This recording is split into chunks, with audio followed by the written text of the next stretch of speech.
बच्चों, बेटा आज हम अपने 7वीं कक्षा का द्वादश पाठा विद्याधनम विद्या रूपी धन। विद्याधनम का मतलब क्या हुआ? विद्या रूपी धन। इसके श्लोक करेंगे। फर्स्ट श्लोक बेटा, ना चोरिहार्यम ना चराजहार्यम ना भ्रातिभार्यम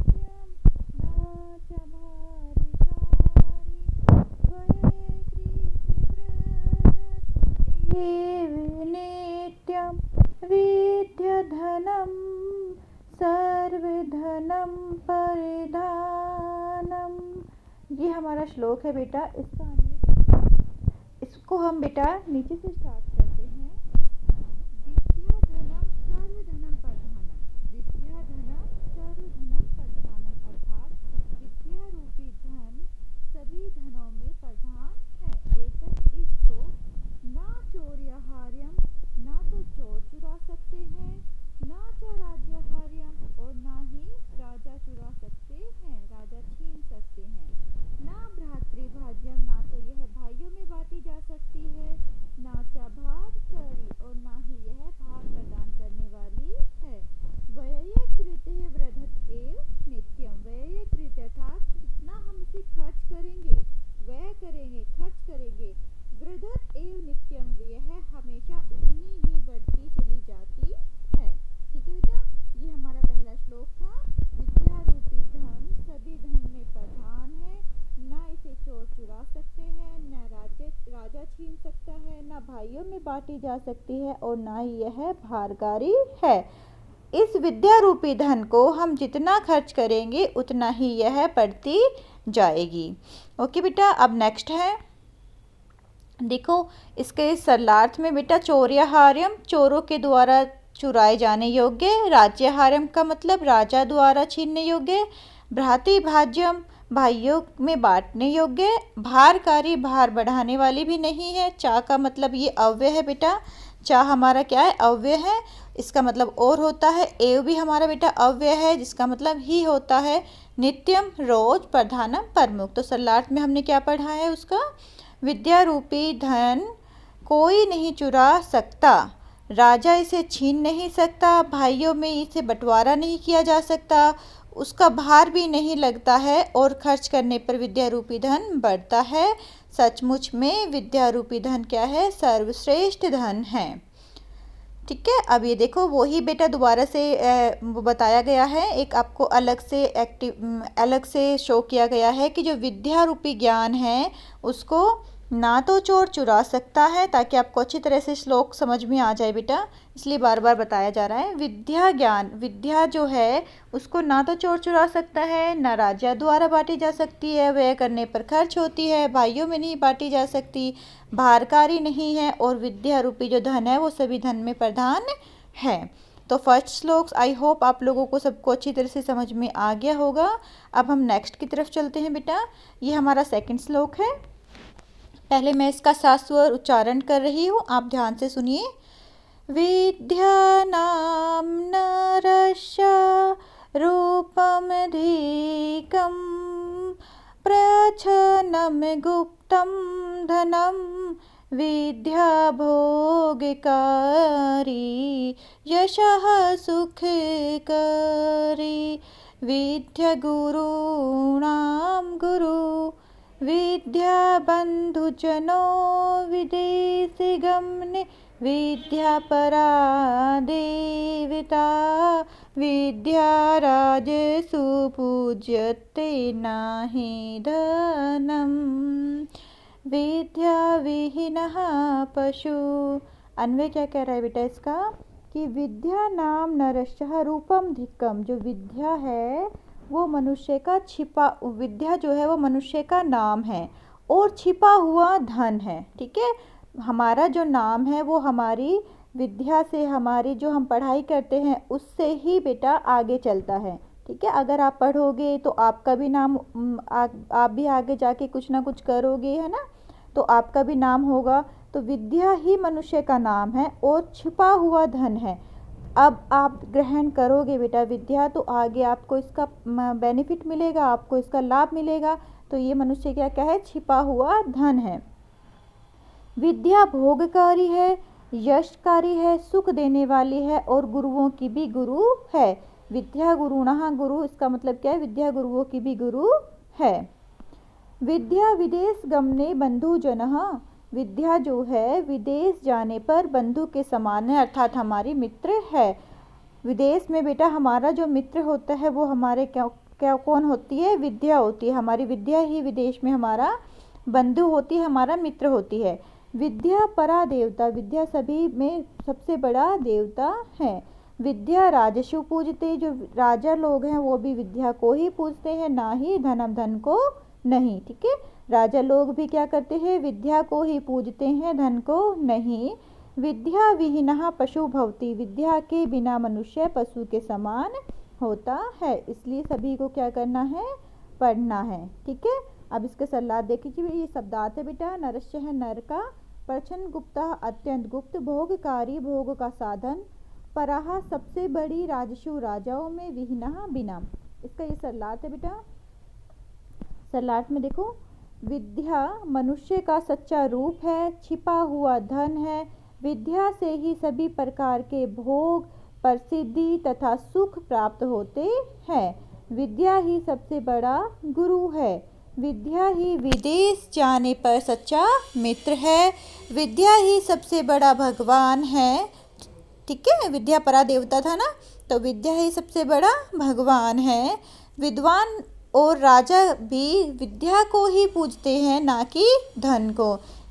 विद्या के बिना मनुष्य पशु के समान होता है, इसलिए हमें सबको विद्या ग्रहण करनी चाहिए।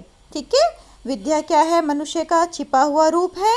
अब दोबारा से रिपीट करते हैं, विद्या क्या है, मनुष्य का छिपा हुआ रूप है, गुप्त धन है। ठीक है, विद्या मनुष्य का रूप है, छिपा हुआ धन है, भोगकारी है, यशकारी है, सुख देने वाली है, गुरुओं को भी गुरु है, विदेश में जाने पर बंधु के समान है, सबसे बड़ा देवता है और विद्या के बिना मनुष्य पशु के समान होता है। आई होप आपको अच्छी तरह से बेटा ये दोनों श्लोक समझ में आ गए होंगे। अब हम अपना नेक्स्ट श्लोक करते हैं। नेक्स्ट है बेटा, अब मैं इसका सास्वर उच्चारण कर रही हूँ, आप ध्यान से सुनिए। केयूराना विभूषन्ति पुरसंहारन चन्द्रोज्ज्वलाना, स्नानं न विलेपन न कुसुमं न अलङ्कृता मृदुचा, वाणीयैकासम् अलङ्कृति पुरुषं या संस्कृता धार्यते, क्षीयन्ते अखिलभूषणानि सत्तमेवाङ्गभूषणं भूषणम्। अर्थात इसका अन्वय देखिए बच्चा, पुरुषम केयूरने विभूषन्ति, पुरुषम केयूरने विभूषन्ति, अर्थात जो मनुष्य है उसको बेटा बाजूबंद, जो बाजूबंद होते हैं वो विभूषित नहीं करते, अर्थात उनसे मनुष्य शोभायमान नहीं होता है। ना चंद्रोज्ज्वल, ना ही चंद्रमा के समान उज्ज्वल हार विभूषित करता है, सुशोभित करता है। ना स्नानम, ना ही स्नान, ना विलेपम और ना ही चंदन का लेप, ना कुसुमम, ना ही फूल, ना अलंकृता मृदुजा और ना ही सजे हुए बाल, मृदुजा मतलब बाल, और ना ही सजे हुए बाल। अर्थात ये सारी चीज़ें अगर मनुष्य करता है तो वो विभूषित नहीं होता है, वो शोभायमान नहीं होता है। ठीक है, बाहरी रूप से तो मनुष्य सुंदर दिखाई देगा लेकिन आंतरिक रूप से वो सुंदर नहीं होगा। एका वाणी, वाणी ही एक ऐसी है जो पुरुष को अलंकृत करती है। ठीक है, एका वाणी ही पुरुषम सम अलंकृति, एक वाणी ही ऐसी है जो पुरुष को अलंकृत करती है, अर्थात उसको सुशोभित करती है। या संस्कृता धार्यते, जो संस्कृति को धारण करते हैं। ठीक है, हम अगर सुंदर वाणी बोलेंगे और हम अपनी संस्कृति को धारण करेंगे तो हमें अच्छे लोग कहेंगे। ठीक है, और हमें अच्छा ही बनना है बेटा, हमें बाह्य आडंबर नहीं दिखाना है, हमें अंदर से अच्छा बनना है, अच्छी वाणी बोलनी है। अखिल भूषणानि क्षीयन्ते, ये कह रहा है कि जितने भी आभूषण हैं, जितने भी हम बाहरी आभूषण पहनते हैं वो क्षीयन्ते, नष्ट हो जाते हैं। क्षीयन्ते का मतलब क्या है, नष्ट हो जाते, जितने भी भारी है बेटा वो सब नष्ट हो जाते हैं। वाग्भूषणम सततम भूषणम, वाणी रूपी जो भूषण है वो हमेशा ही रहता है, अर्थात वाणी ही हमारे साथ हमेशा रहती है और सारे आभूषण नष्ट हो जाते हैं। ठीक है, सरलाट देख लीजिए। बाजूबंद पुरुषों को शोभायमान नहीं करते हैं और ना ही चंद्रमा के समान उज्जवल हार, ना स्नान, ना चंदन का लेप, ना फूल और ना ही सजे हुए बाल मनुष्य को सुशोभित करते हैं। ठीक है, केवल संस्कार से धारण की हुई वाणी ही मनुष्य को क्या करती है बेटा, आभूषित करती है, सुशोभित करती है, उसकी शोभा बढ़ाती है। संसार के सारे आभूषण नष्ट हो जाते हैं, संसार में जितने भी आभूषण हैं वो नष्ट हो जाते हैं, परंतु वाणी रूपी आभूषण हमेशा रहने वाला है, अर्थात वाणी ही हमारे साथ हमेशा रहती है। तो ये हमारा श्लोक था बेटा। नेक्स्ट इसमें भी आगे देख लीजिए, इसमें क्या है, दोबारा से कैसे समझाया हुआ है कि ना के यूरा विभूषंत ही, बाजूबंद नहीं सुशोभित करता, चंद्रमा के समान उज्जवल हार सुशोभित नहीं करता, स्नान, चंदन का लेपन, फूल और बालों को सजाना, ये सारी चीज़ें मनुष्य को अलंकृत नहीं करती। अलंकृत क्या करती है मनुष्य को, वाणी एका सम अलंकृत ही, वाणी ही जो वाणी है वो ही अलंकृत करती है। या संस्कृत आधारित, जो हम संस्कृति धारण करते हैं, जो हमारी संस्कृति है वो ही हमें सुशोभित करती है। क्षीयन्ते खलु भूषणानि सतम, ये सारे जो आभूषण हैं वो सारे क्या हो जाते हैं बेटा, नष्ट हो जाते हैं। लेकिन पुरुषम वाग्भूषणम भूषणम, लेकिन जो हमारी वाणी रूपी आभूषण है वो कभी भी नष्ट नहीं होता, इसलिए हमें प्रिय बोलना चाहिए और अच्छा बोलना चाहिए। नेक्स्ट है बेटा, नेक्स्ट श्लोक है हमारे पास, विद्या नाम नरस्या कीर्तितुला भाग्यशः च आश्रयः धेनुकाम दुधारतिश्च विरहे नेत्रं तृतीयं सच सत्कार्यन्तं कुलस्य महिमा रत्नैः वीणाभूषणम् तस्माद् अन्योपेक्षा सर्वविषयं विद्याधिकारं कुरु, अर्थात विद्या नाम नरस्यः, जो विद्या है वो मनुष्य का अतुल कीर्ति है। विद्या नाम नरस्य अतुलः कीर्ति, जो विद्या है मनुष्य की अतुल कीर्ति है।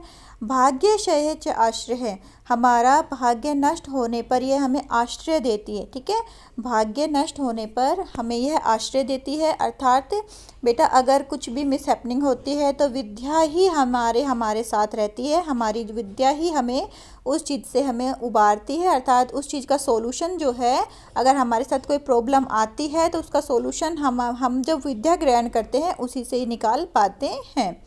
काम दूधा धेनु, गाय में जो कामधेनु गाय हैं बेटा उसके समान है विद्या। विरहे चरति, और अकेले में प्रिय के समान है। सा तृतीया नेत्रम, वह हमारी तीसरी आँख है। सत्कार्यतम कुलशः महिमा, इससे कुल की महिमा को सुशोभित करती है। रत्न ही बिना आभूषणम अस्ति, बिना रतन के आभूषण है। रत्न ही बिना रतन के ही यह हमारा क्या है, आभूषण है। तस्मात् अन्यम सर्व विषयम उपेक्षम विद्याधिकारम कुरु, इसलिए हमें सभी विषयों को छोड़कर विद्या ग्रहण करनी चाहिए। ठीक है, हमें सभी विषयों को छोड़कर क्या ग्रहण करनी चाहिए, विद्या ग्रहण करनी चाहिए।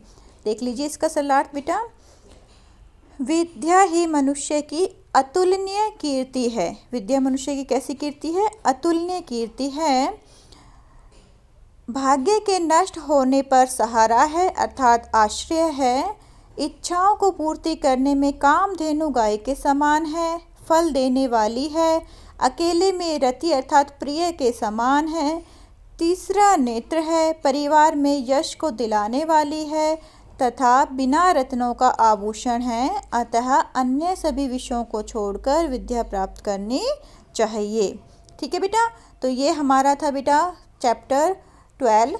ठीक है, द्वादश पाठः जो हमने किया है। अब इसको अच्छी तरह से बेटा नोटबुक में लिख लीजिए। ओके, टेक केयर बेटा, गॉड ब्लेस यू बच्चा।